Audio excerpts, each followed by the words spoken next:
Study abroad, Paris, France.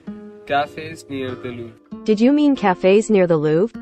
Translate tu es très mignon. You are very cute. Impress a French girl. Chocolate shops, Paris, France. What are truffles? Who is Truffaut? Long distance relationship advice. Jobs in Paris. AA120. Tracking status of A120 from New York to Paris. Rings. Churches in Paris. How to avoid wedding jitters. How to assemble a crepe. Weaving life with bits of Google. Fun fact, Google was initially named Backrub. How funny it would be to say, just backrub it. Oh, you're such a spoilsport.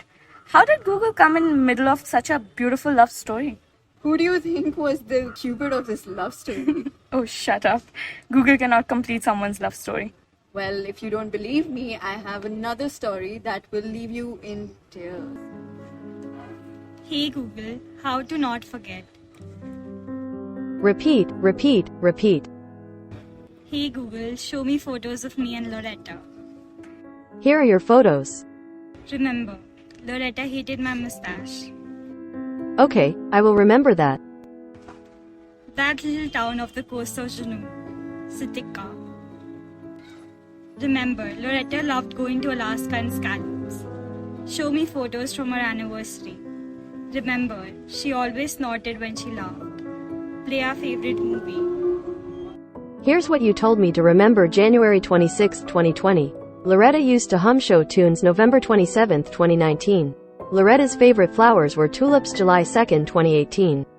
Loretta had the most beautiful handwriting May 14, 2017. Loretta always said don't miss me too much, and get out of the dang house. Remember, I'm the luckiest woman in the world. Aww. We all know we all write. It's the generation of information and technology. It's the 21st century, the age of modernization. But can we please appreciate that it is also the era of Google? I don't think there has been a day where I haven't Googled anything. True.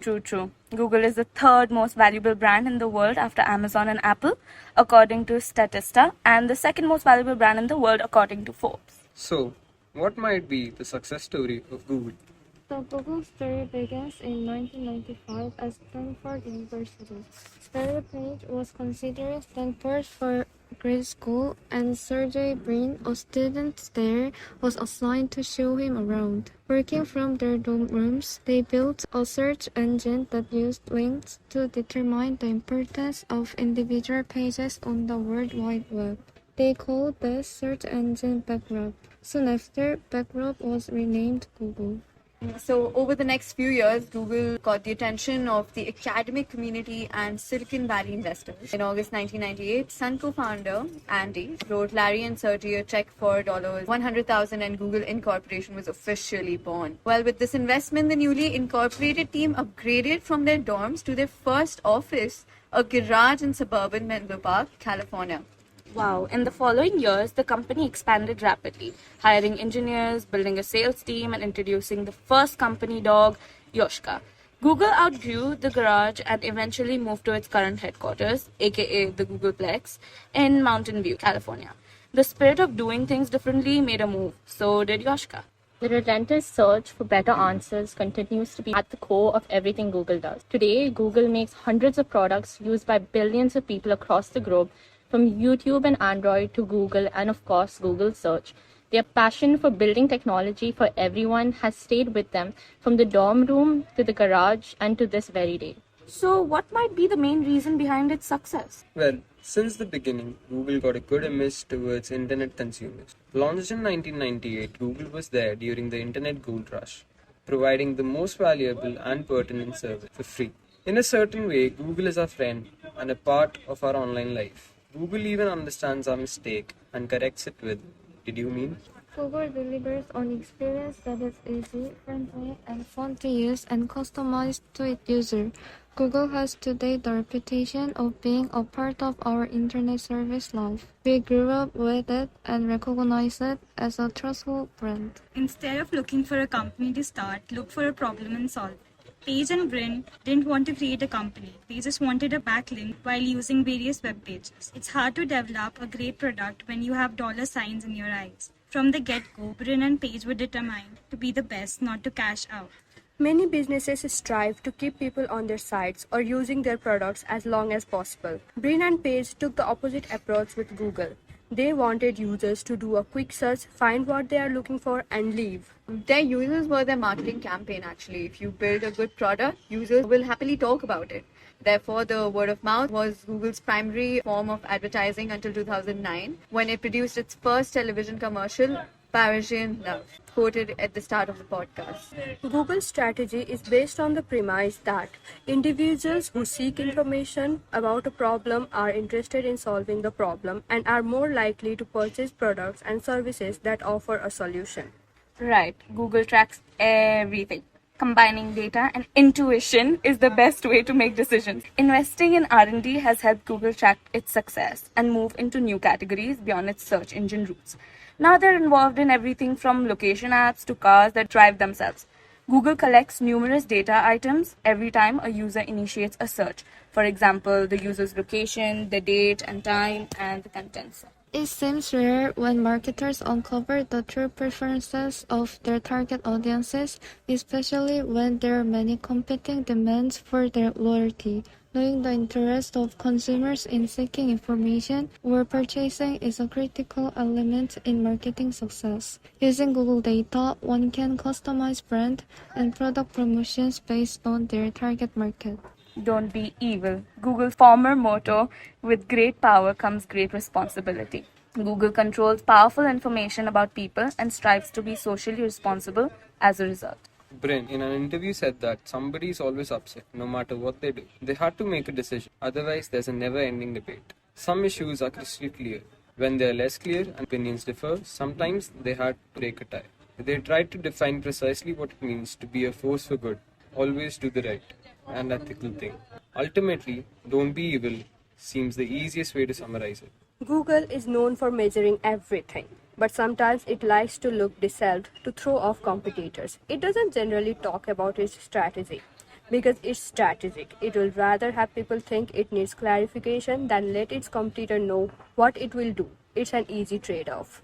We know that Google is one of the brands with most loyal customers. So how did this become possible? I mean, when people need products, they become emotionally attached and highly loyal to them. Google is a part of people's daily lives, like brushing their teeth. It's just something they do throughout the day while working, buying things, deciding what to do after work, and so much more. Google has been accepted as a part of people's lives. This helped Google when it was shut down by the Chinese government numerous times. People came to its defense and begged for access back. Google did not have to negotiate with the government to unblock it. There was enough popular demand in China for Google services that the government re-enabled them. How was Google becoming a part of people's daily lives? Well, let me tell you a story about that, about how Google Maps had planned the largest motorcycle relay in history. In February 2019, Hailey Bell set off alone on her motorbike to John O'Groats, a foggy village far north of Scotland. What might have looked like a solo afternoon ride was anything but. Hailey was about to officially kick off the Women Riders World Relay.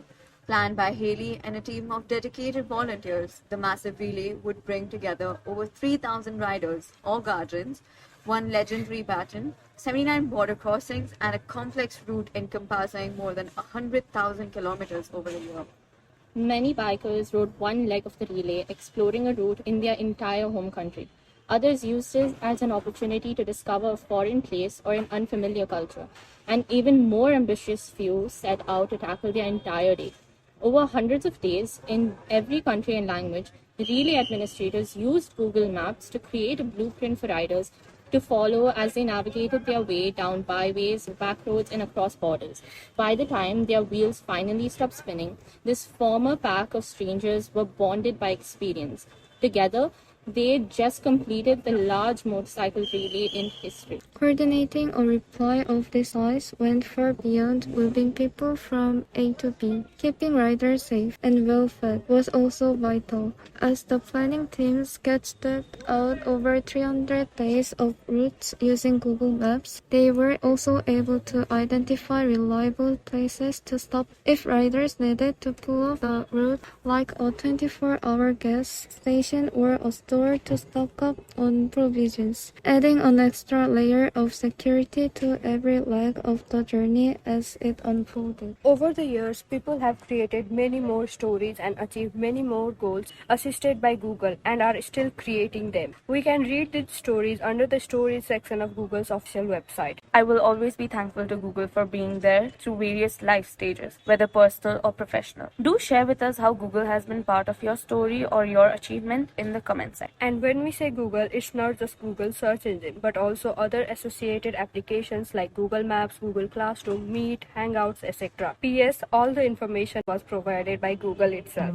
Thank you for listening.